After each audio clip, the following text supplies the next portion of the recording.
سورۃ الزمر کی آیت نمبر 64۔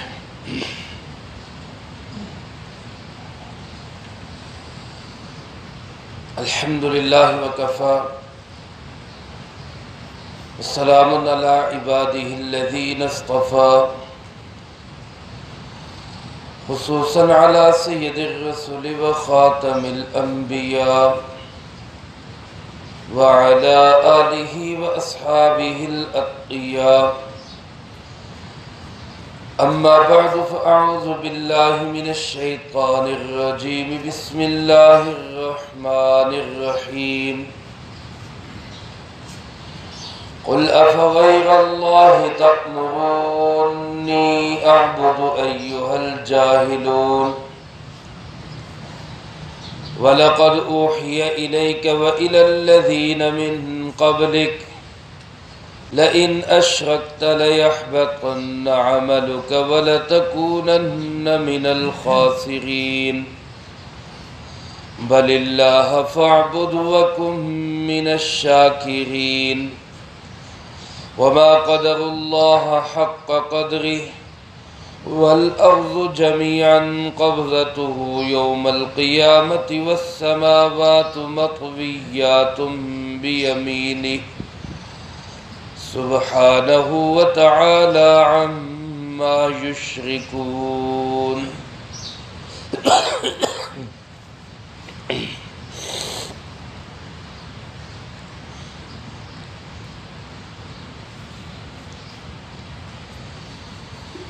ان آیات مبارکہ میں اللہ رب العالمین نے اس بات کی ضرورت کو بیان فرمایا ہے کہ جس طرح اللہ کی توحید کو ماننا اور اللہ کو ایک ماننا یہ ضروری ہے، اسی طرح شرک کی نفی کرنا یہ بھی ضروری ہے۔ بلکہ اگر یوں کہا جائے کہ شرک کی نفی پہلے ہوگی اور توحید کا اثبات اس کے بعد ہوگا۔ پہلے کسی برتن کو صاف کیا جاتا ہے، پھر اس کے اندر کوئی پاک چیز ڈالی جاتی۔ کبھی کوئی عقل مند سیانا انسان ایسا نہیں کرتا کہ گندے برتن کے اندر کوئی پاک چیز ڈال دے، اس کو پاگل یا بیوقوف سمجھا جائے گا جو گندے برتن کے اندر کسی پاک چیز کو ڈالے گا۔ دل کا پیالہ، دل کا برتن یہ اللہ کے غیر سے اور گندگی سے اور شرک کی نجاست سے پاک ہوگا تو پھر اس کے اندر اللہ کی توحید ڈالی جا سکتی ہے۔ اور اگر دل کے اندر غیر اللہ کی نجاستیں ہیں، شرک کی ملاوٹیں ہیں، اور پھر انسان کہے کہ اس دل میں توحید بھی آ جائے، اللہ فرماتے یہ ایسا نہیں ہوگا۔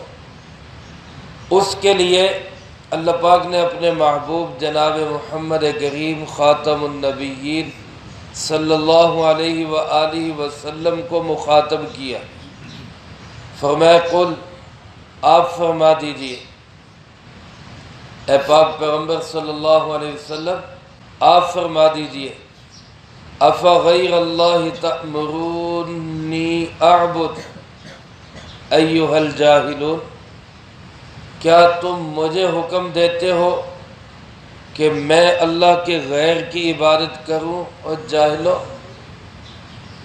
ترجمہ اس کا یوں ہے، علماء نے لکھا ہے کہ کسی موقع پر مشرکین عرب رسول اللہ صلی اللہ علیہ وسلم کے پاس آئے اور آپ سے کہنے لگے کہ جناب آپ کے باپ دادا کا مذہب کیا تھا، آپ کے آباء و اجداد کا مذہب کیا تھا، آپ کے بڑوں کا مذہب کیا تھا؟ وہ تو بتوں کی عبادت کرتے تھے، وہ تو غیر اللہ کی پرستش کرتے تھے۔ آپ کہاں چلے گئے ان بڑوں کے راستے کو چھوڑ کے آپ نے نیا ہی راستہ اختیار کر لیا کہ ایک ہی اللہ۔ آپ کو بھی چاہیے کہ آپ اس راستے کو چھوڑ کر اپنے بڑوں کے راستے پہ آ جائیں، یعنی اللہ کے علاوہ دوسروں کی بھی عبادت کریں آپ۔ یہ کن سے کہہ رہے ہیں؟ رسول اللہ صلی اللہ علیہ وسلم۔ مشرکین عرب خود آقا دو عالم صلی اللہ علیہ وسلم سے کہہ رہے ہیں۔ اللہ پاک نے فرمایا میرے محبوب آپ ان سے کہیں ارے جاہلو، بے وقوفو، نادانو، کیا میں اللہ کے غیر کی عبادت کروں گا؟ رسول اللہ صلی اللہ علیہ وسلم جو ساری دنیا کے اندر توحید کا ڈنکا بجانے کے لیے آئے، ایک اللہ کی عبادت پہ سب کو کھڑا کرنے کے لیے آئے، تو کیا وہی مرکز توحید وہی شرک کرنے لگ جائے، وہی غیر اللہ کی عبادت کرنے لگ جائے؟ اب یہ اللہ کا غیر ہے کیا؟ افغیر اللہ، اللہ کا غیر، اللہ کے غیر سے مراد کیا ہے؟ میرے محترم دوستو، اللہ کے غیر سے مراد یہ ہے کہ انسان کو جہاں سے اپنا مسئلہ حل ہوتا ہوا نظر آتا ہو اس کی نفی کرے۔ یہاں سے میرا مسئلہ حل نہیں ہوتا، میرا مسئلہ حل کرنے والا کون ہے؟ اللہ۔ اب وہ اللہ کا غیر وہ بت کی شکل میں ہو، وہ قبر کی شکل میں ہو، وہ گھوڑے کی شکل میں ہو، وہ گائے کی شکل میں ہو، وہ کسی شخصیت کی شکل میں ہو یا کسی ملک کی شکل میں ہو، کسی بڑی طاقت کی شکل میں ہو، یہ سب اللہ کا غیر ہے۔ مثال کے طور پہ آج سب سے بڑا غیر اللہ جو ہمارے دلوں کے اندر بسا ہوا ہے وہ پیسہ ہے، روپیہ ہے، نوٹ ہے۔ ایک چھوٹے سے بچے سے لے کر بڑے سے بڑے آدمی کا ذہن مائنڈ سیٹ یہ بن چکا ہے، پیسہ ہوگا تو مسئلے حل ہوں گے، پیسہ ہوگا تو مسئلے حل ہوں گے، پیسے کے بغیر مسئلہ حل نہیں ہوتا۔ اس کا مطلب یہ ہے کہ ہم نے اپنا خدا اور اپنا الہ معبود کس کو بنا لیا؟ پیسے کو بنا لیا۔ یہ اس کی نفی کرنی کہ میرا مسئلہ پیسے سے حل نہیں ہوگا، میرا مسئلہ کس سے حل ہوگا؟ اللہ کے کرنے سے حل ہوگا۔ کوئی بڑی طاقت ہے، IMF ہے، FATF ہے، امریکہ ہے اور مالیاتی ادارے ہیں، آج وہ ہمیں اپنا غلام بنا رہے اور ہم یہ سمجھ رہے، ہمارا طبقہ اشرافیہ، ہمارے حکمران یہ سمجھ رہے کہ یہ ہمارا مسئلہ حل کریں گے تو حل ہوگا، اس کے بغیر ہمارا مسئلہ حل نہیں ہوگا۔ امریکہ کے بغیر ہم نہیں چل سکتے، IMF کے بغیر ہم نہیں چل سکتے۔ اس کا مطلب ہے کہ ہم نے اللہ کو چھوڑ کے اپنا خدا امریکہ کو بنا لیا، اللہ کو چھوڑ کے اپنا خدا IMF اور FATF کو بنا لیا۔ یعنی یہ راضی ہوں گے تو ہمارے مسائل حل ہوں گے، ان کے بغیر ہمارا مسئلہ حل نہیں ہو سکتا۔ اور جب غیر اللہ کی بات آتی ہے تو ہمارے ذہن میں صرف اور صرف بت ہی آتے ہیں۔ اللہ کا غیر صرف بت ہے، بت بھی ہوں گے، لیکن آج کے اس زمانے کے دور کا اللہ کا غیر وہ امریکہ ہے۔ اس زمانے کے دور کا اللہ کا غیر وہ یہ IMF ہے، روپیہ پیسہ ہے، ریال ہے، ڈالر ہے، جس کے بغیر ہم یہ سمجھتے ہیں ہمارے مسئلے حل نہیں ہوتے۔ تو اس کی نفی کریں، ہمارا مسئلہ ان سے حل نہیں ہوگا، ہمارا مسئلہ کس سے حل ہوگا؟ اللہ سے حل۔ اچھا، جب یہ سمجھ میں آئے گی کہ مسئلہ کس سے حل ہوگا تو پھر راضی بھی اسی کو کریں گے۔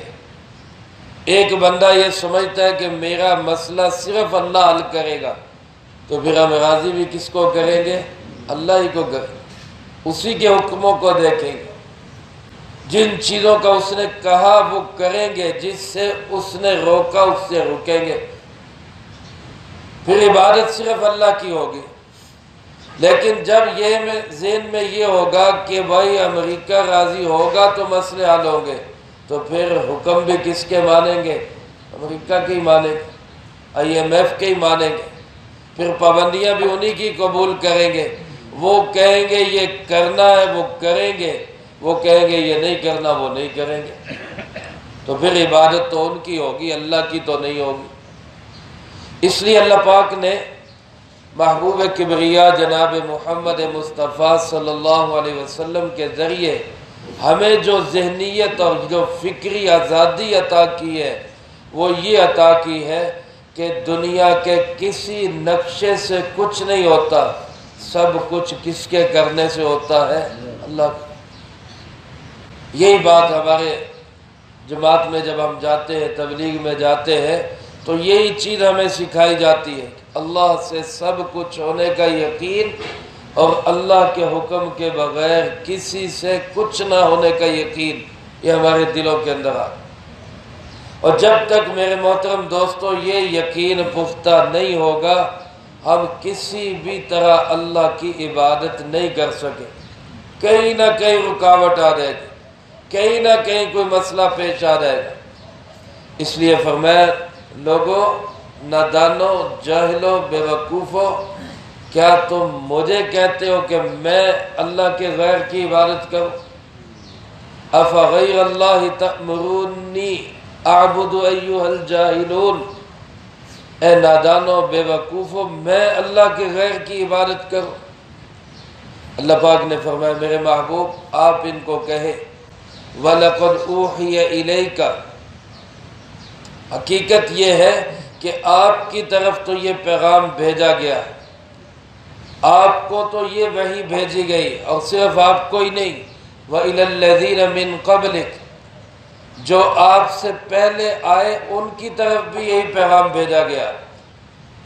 آپ سے لے کر سیدنا آدم علیہ السلام تک سارے نبیوں کی طرف یہ ایک ہی پیغام بھیجا گیا کہ لَإِنْ أَشْرَكْتَ لَيَحْبَطَنَّ عَمَلُكَ وَلَتَكُونَنَّ مِنَ الْخَاسِرِينَ، کہ اگر آپ شرک کریں گے تو آپ کا بھی عمل ضائع ہو جائے گا اور آپ بہت بڑا نقصان اٹھانے والوں میں سے ہوں گے۔ اندازہ کریں میرے محترم دوستو، یہ شرک اس قدر گھنونا اور سنگین جرم ہے کہ رسول اللہ صلی اللہ علیہ وسلم کہ جن کی ذات معصوم ذات ہے، سوچا بھی نہیں جا سکتا کہ آپ بھی کوئی معمولی سا گناہ بھی کریں گے، معمولی سی اللہ کی نافرمانی آپ سے سرزد ہوگی، تصور بھی اس کا نہیں کیا جا سکتا۔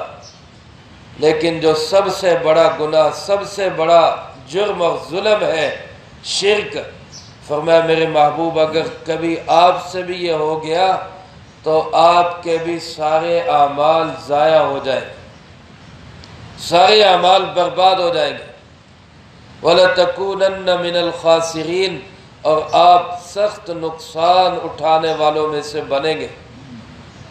جب آپ صلی اللہ علیہ وسلم کے متعلق اللہ پاک کا یہ اعلان ہے تو میں اور آپ اور آج کے انسان کس کھیت کی مولی ہیں، ہم کس باغ کا پھل ہیں کہ ہمیں اللہ کچھ نہیں کہے گا۔ اس لیے یہ شرک جو ہے اس کی معمولی سی آمیزش اور ملاوٹ سے بھی ہمیں اپنے آپ کو بچانا۔ قرآن کریم میں دوسری جگہ ارشاد فرمایا سورۃ الانعام کے اندر الذین آمنوا ولم يلبسوا ایمانہم بظلم اولئک لہم الامن وہم مہتدون، اللہ پاک فرماتے ہیں جو ایمان لائے اور انہوں نے اپنے ایمان کے ساتھ ذرا سا بھی شرک نہیں ملایا، ملاوٹ نہیں کی، معمولی سی آمیزش شرک کی ان کے عقیدے اور نظریے میں نہیں پائی گئی، یہ لوگ اللہ فرماتے ہیں امن والے بھی ہوں گے، ہدایت والے بھی ہوں گے، ان کو سمجھیں گے کہ یہ ہدایت یافتہ ہے۔ معمولی سی شرک کی ملاوٹ، یہ بھی اللہ کو گوارا نہیں، یہ بھی اللہ کو برداشت نہیں۔ میرے محترم دوستو، اس لیے اللہ پاک نے اپنے محبوب کبریہ جناب محمد مصطفیٰ صلی اللہ علیہ وسلم کے ذریعے ہمیں یہ بات سمجھائی کہ میں شرک برداشت نہیں کرتا، شرک مجھے گوارا نہیں ہے، میرا محبوب بھی کرے تب بھی گوارا نہیں ہے۔ حالانکہ وہ کر نہیں سکتا، سوچا بھی نہیں جا سکتا، لیکن مجھے اور آپ کو سمجھانے کے لیے کہا جا رہا ہے کہ ان سے بھی برداشت نہیں ہے، ان سے بھی برداشت نہیں۔ فرمایا آپ یوں کہیں، آپ کو یہ حکم دیا جا رہا ہے، آپ کو یہ پیغام اور وحی کی جا رہی کہ بل اللہ فاعبد، اللہ ہی کی عبادت کریں، اللہ ہی کی عبادت کریں۔ یوں نہیں کہا کہ فاعبد اللہ، فاعبد اللہ کا معنی بھی ہے کہ اللہ کی عبادت کرے، لیکن اس کا معنی ہے اللہ کی عبادت کرے، اور کسی کی بھی ہوتی ہے وہ بھی کر لے۔ لیکن جب کہہ دیا بل اللہ فاعبد، لفظ اللہ کو پہلے لے آئے، فاعبد کو بعد میں لے آئے، بل اللہ فاعبد، اس کا معنی کیا بنا؟ اللہ ہی کی عبادت کریں، اللہ کے سوا کسی کی عبادت کی اجازت نہیں۔ ذرہ بھر بھی شرک گوارا اور برداشت نہیں، ذرہ بھر بھی۔ ایک خاتون ایک قاضی کے دربار میں آئی اور اس سے آ کے کہنے لگی کہ میرا خاوند دوسری شادی کرنا چاہتا ہے، آپ اس کو روکیں، آپ اس کو روکیں۔ قاضی نے کہا کہ بی بی میں کیسے روک سکتا ہوں، اللہ نے اجازت دی ہے، اسلام کا حکم ہے۔ میں شادی کا مسئلہ بیان نہیں کر رہا، مسئلہ توحید سمجھا رہا۔ خواتین بھی درس سنتی ہیں، وہ کہیں اس سے ناراض نہ ہونے لگ جائیں کہ جناب یہی گل ہو، کوئی گل ہی نہیں۔ مسئلہ شادی کا نہیں ہے، مسئلہ توحید کا ہے۔ اس خاتون نے کہا کہ میرا خاوند دوسری شادی کرنا چاہتا ہے، آپ اس کو روکیں۔ قاضی نے کہا بی بی میں نہیں روک سکتا، اللہ نے اجازت دی ہے، اسلام نے اجازت دی ہے، میں کیسے روکوں؟ وہ خاتون کہنے لگی کہ اگر اسلام اس کی اجازت دیتا کہ میں اپنا چہرہ کھول سکتی تو میں آپ کے سامنے اپنا چہرہ کھول کے پھر آپ سے پوچھتی کہ میرے جیسی حسین و جمیل عورت کے ہوتے ہوئے بھی کیا اسلام دوسری شادی کی اجازت دیتا ہے؟ جب مجھے اپنا اللہ نے حسن دیا ہے اور میں اتنی خوبصورت اس کے پاس موجود ہوں تو کیا پھر بھی اجازت ہے دوسری؟ یہ بات سن کے قاضی کی چیخ نکل گئی کہ ایک عورت کو اپنے حسن پہ کتنا مان ہے کہ وہ اپنے ساتھ دوسری کی شرکت برداشت نہیں کر رہی، تو جس نے اس کو حسن دیا ہے وہ اللہ اپنے ساتھ کیسے کسی کو شریک برداشت کر دے؟ وہ اللہ کیسے گوارا کر لے کہ میرے ساتھ کوئی اور آئے، میری جگہ پہ کوئی اور آئے؟ میرے محترم دوستو، اللہ رب العالمین شرک کو برداشت نہیں کرتے، کسی سے بھی برداشت نہیں کرتے، کوئی بھی کرے برداشت نہیں۔ اس لیے فرمایا میرے محبوب آپ کو وحی یہ کی جاتی ہے کہ صرف اللہ کی عبادت کرے، صرف اللہ کی۔ مسئلہ حل کرنے والا صرف اور صرف کون ہے؟ مشکل کشا صرف کون ہے؟ اور حاجت روا صرف کون ہے؟ اور سویرے سویرے اللہ کا نام بلند آواز سے لے لے، اللہ ہمارے دلوں کو مضبوط کر دے گا۔ ہمارے سارے مسئلوں کو حل کرنے والا کون ہے؟ اللہ۔ یہ توحید ہے، اور اللہ فرماتے وَقُم مِّنَ الشَّاكِرِينَ، آپ اللہ ہی کی عبادت کریں اور اس توحید پہ شکر ادا کرنے والے بھی بنیں، شکر بھی ادا کریں کہ اللہ نے ہمیں توحید نصیب کی۔ فرمایا یہ جو لوگ ہیں اپنے آپ کو سمجھتے ہم دین کے بڑے ٹھیکیدار، رسول اللہ صلی اللہ علیہ وسلم کے زمانے میں یہودی اور عیسائی ان کا دعویٰ یہ تھا کہ اصل جنت کے وارث ہم ہیں، لیکن صورتحال کیا تھی؟ یہودی حضرت عزیر علیہ السلام کو اللہ کا بیٹا کہتے اور شرک کرتے، اور عیسائی حضرت عیسیٰ علیہ السلام کو اللہ کا بیٹا کہہ کے شرک کرتے۔